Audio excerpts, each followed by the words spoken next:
This is Kusi Achampong. Today's video is just not for everyone, just for specific people. I'm going to talk about pornography and sexual addiction. Pornography and sexual addictions. So if you don't fall within this category, you can just jump over, decide not to watch the rest. But this is specifically for those who are in this bondage of pornography and sex and are willing to get out of it, and they are Christians.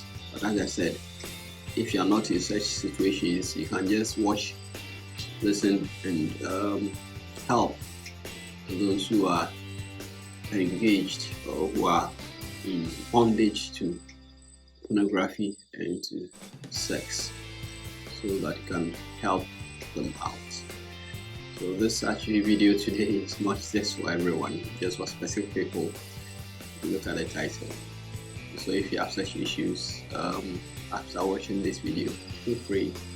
Your confidentiality, your privacy is assured.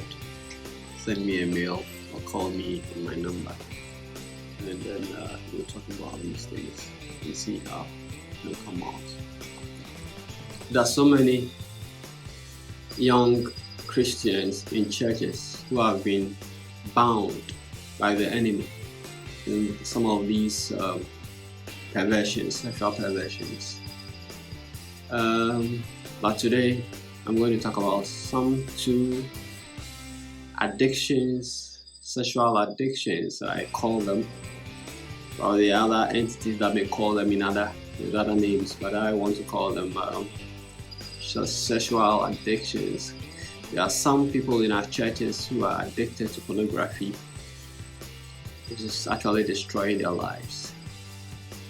There are some who are addicted to sex because they were introduced to early dating, and however it happened, they have been entangled in sex that they are unable to get themselves out of that web.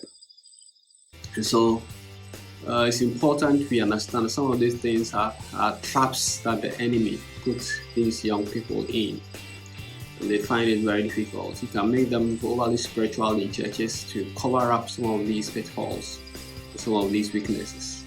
And so you see a lot of young people in our churches who are very spiritual but are deep in some of these addictions, and they wish they are out, but because of these activities in churches and certain positions they occupy, the enemy has succeeded in keeping them in those bondages and still getting them active in the things of God. But I want us to look at these, how to get out of these addictions. I remember some 15 years ago, after the university, a friend of mine I called a friend of mine after I left the university, and then he told me something that she was entangled in. At that time I thought that it was serious, and one way or the other we dealt with it. He happened to engage herself in a relationship. He was dating a gentleman who also happens to be in a popular church. This lady happens to be in a church that is quite popular, and the gentleman too was also in a church, so they're all church people. But the lady, whenever she visited this young man, and the young man was in the room alone, always slept or they had sex whenever the lady visited this gentleman. And so this has been happening for several months, probably, yes. At the time I called her, and so I told her, and of course she was not happy. And so as we are talking about some of these things, it doesn't mean that these people who are engaged in these addictions, pornography or sex addiction, are really happy in those states they find themselves. But you see, they are deeply engrossed and they need help. And that's why today I'm talking about this, that if you need help, I'm ready to help you. I'm ready to send you to proper institutions and to help you out, people who are trained to deal with some of these addictions and to help you come out successful, both spiritually and then psychologically and physically. They are Christians themselves and they can help you to deal with them. So back to what I was saying, these people are in the church. This person I was talking about was in the church. Both of them, the gentleman and the lady, were all in the church, but were engrossed in this activity. But I told the lady that the only solution to this is to stop going to his room. When you stop going to his room, the relationship will break up, because the relationship is built on a very weak foundation, sinful foundation for that matter, foundation of fornication. And any relationship that is built on fornication will never last. So I told her point blank that if you are not happy with this kind of thing, the solution is to stop going to his room. When you stop going to his room, definitely that will be the end of that relationship. And so she did that, and eventually the relationship ended. She's happily married now and enjoying her marriage. What am I trying to say? Many young people are quickly introduced to dating at a very young age, and some of them are tempted and trapped into early sex, and they get engrossed in this activity, and so it's becoming quite difficult for them to get out of it. I remember again on campus, something happened. A young lady who, immediately after church, was in a choir room. I won't mention the church's name. The choir room, went straight to the boyfriend's room in another hall, and then slept with the gentleman. Unfortunately for them, other people saw whatever they were doing, and this person just came from church. So I'm not talking about those outside church. This video is not for those who are outside church, but of course some of them will watch this. My focus is those of us in churches who are actively involved in church activities, but we are deeply in bondage to pornography and to illicit sex, fornication. The world may find a nice word to define it, that if you feel like having sex, go and have it. But I'm talking as Christians, and you are getting so much engrossed in that which is destroying your life, destroying your future, to destroy your future, and you're not happy with it. I know a lot of these people are not happy with what they are doing.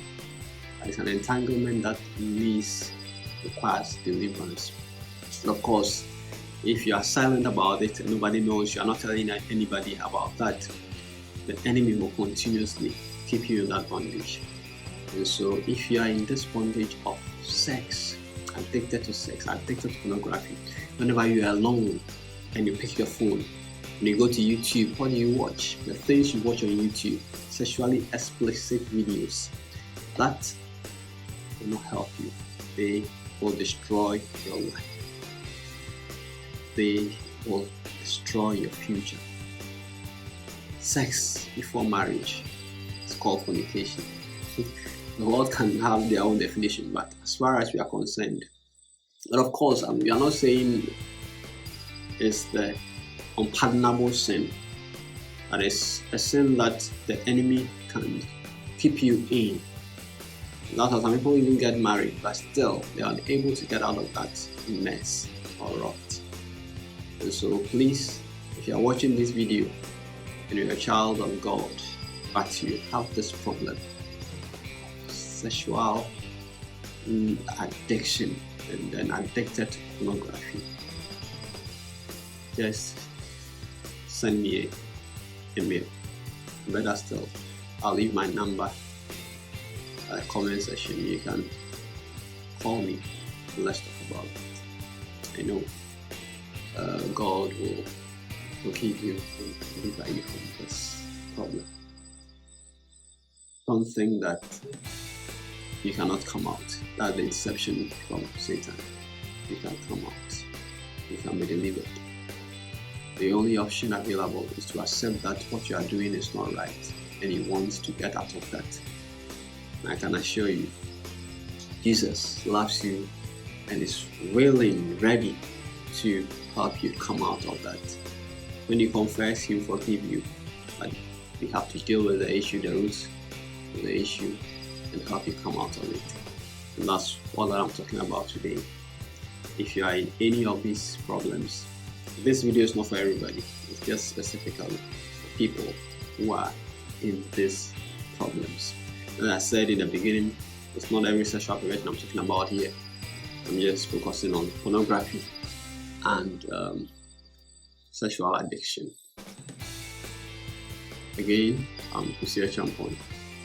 I'm cheering you up to achieve all your dreams in life, including getting out of pornography and sexual addiction.